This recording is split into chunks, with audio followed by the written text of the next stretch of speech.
Il vous est souvent arrivé d'assister impuissamment à la destruction de votre parcelle par des chenilles et que vous avez eu à appliquer un certain nombre d'insecticides sans résultat conséquent ou bien sans résultat positif. Aujourd'hui, nous allons donc vous parler de cette chenille redoutable, parce qu'il y a plusieurs chenilles qui attaquent la culture du maïs, mais parmi ces chenilles, il y a la redoutable appelée chenille légionnaire ou alors la foreuse des tiges de maïs, qui n'est pas sensible à la plupart ou bien à un grand nombre d'insecticides qui sont vendus dans nos commerces. Généralement, donc, certainement vous avez déjà eu à avoir affaire à cette chenille et que vous n'avez pas pu l'éradiquer à temps et qu'elle a fini par détruire complètement votre plantation de maïs. Aujourd'hui, nous allons parler de cette chenille. Salut à tous et bienvenue sur notre chaîne. Guy Bertrand Moko, ingénieur d'agriculture et promoteur du cabinet BH Agri Consulting, cabinet spécialisé dans le conseil agricole. Sur cette chaîne dont nous parlons agriculture, nous donnons des astuces pour vous aider donc comme ça à mieux gérer ou bien démarrer votre projet agricole. Et si je parle d'investissement agricole, c'est parce que je suis convaincu que l'agriculture est le principal pilier sur lequel nous devons nous appuyer pour émerger.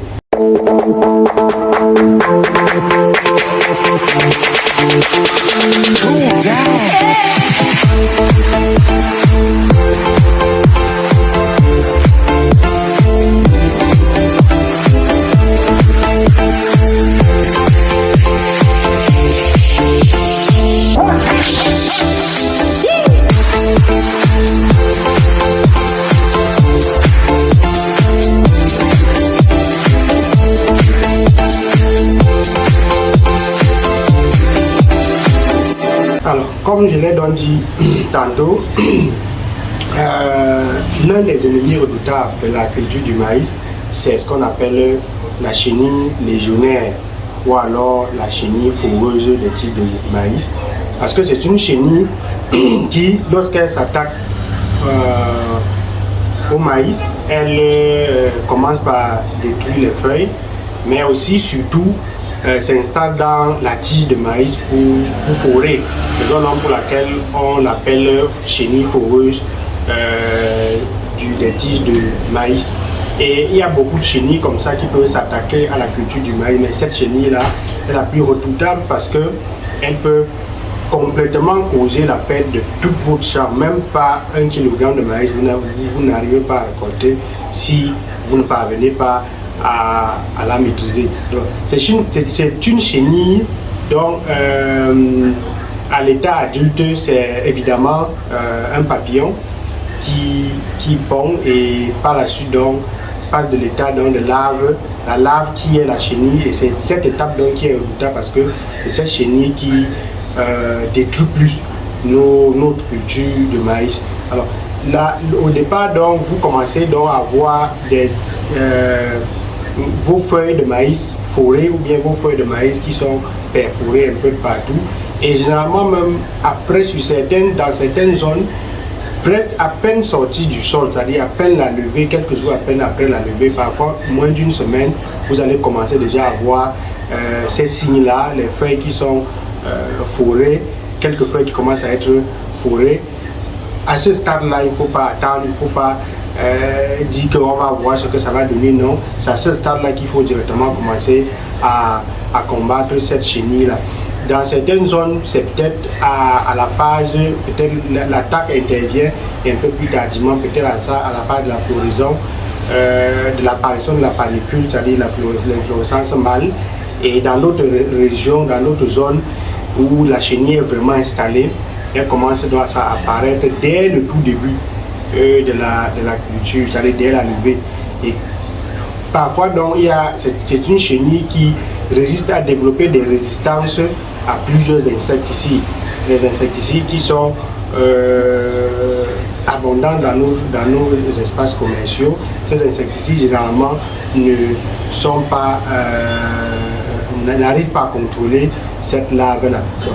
On a un insecticide qui, jusqu'ici, n'arrive, du moins jusqu'ici, contrôle la chenille, c'est-à-dire que cette chenille pour l'instant n'a pas encore développé des résistances avec cet insecticide. Le nom c'est l'emamétine benzoate, qui est un insecticide qui est systémique et qui parvient comme ça donc à contrôler la chenille. Je ne veux pas, il y a plusieurs insecticides comme ça avec des noms commerciaux contenant cette matière active, parce que le plus important c'est la matière active. Donc je ne peux pas donner les noms le nom commerciaux des produits sans au risque de faire des publicités, mais lorsque vous avez donc ce problème dans votre parcelle, allez dans une boutique et demandez qu'on vous donne un produit à base de l'emamétine benzoate. Alors, lorsque vous appliquez donc comme ça, cette matière active donc a la capacité donc de pouvoir dans 2-3 jours voire 4 jours maximum arrêter l'avancée donc de cette chenille, parce que son taux de multiplication est très très élevé. Lorsque il y a apparition, en quelques jours, une semaine maximum, 2 semaines, vous pouvez avoir comme ça toute votre plantation être atteinte. Voilà donc ce que vous pouvez faire pour contrôler dans cette chenille là, parce que la chenille est déjà à un niveau où c'est pas évident de la contrôler avec des pratiques culturelles. C'est-à-dire généralement on recommande de laisser le champ toujours propre pour éviter un certain nombre d'attaques d'insectes. Mais avec cette chenille, que votre champ soit propre ou sale, elle va s'installer. À ce moment donc, vous avez recours uniquement à cet insecticide. Parce que lorsque la chenille n'est pas, lorsque les tiges sont détruites et que vous n'avez rien fait, cette chenille va continuer lorsque l'épi va sortir, intégrer, entrer dans l'épi et forer également comme ça les grains de maïs qui peuvent sortir. Donc, ce n'est pas une chenille qui s'arrête uniquement au stade de la croissance de la plante, mais ça va également, ça poursuit la plante jusqu'à la production, attaque comme ça le produit de la plante, c'est-à-dire que les épis de maïs. Donc, une chenille, si vous avez donc un champ qui est attaqué par cette chenille et que vous n'avez pas vraiment agi à temps, et surtout avec la matière active, l'insecticide indiqué, vous allez comme ça perdre votre exploitation. Je crois que ce conseil vous sera utile, et vous pouvez donc comme ça vous abonner à notre chaîne pour pouvoir bénéficier d'autres conseils comme ça, des autres astuces comme ça pour mieux manager, bien sauver vos plantes en champ. Surtout activer la cloche de notification pour comme ça bénéficier des prochaines vidéos que nous allons produire et qui vous éduquent, qui vous informent et qui vous aident donc à mieux manager votre projet. A plus.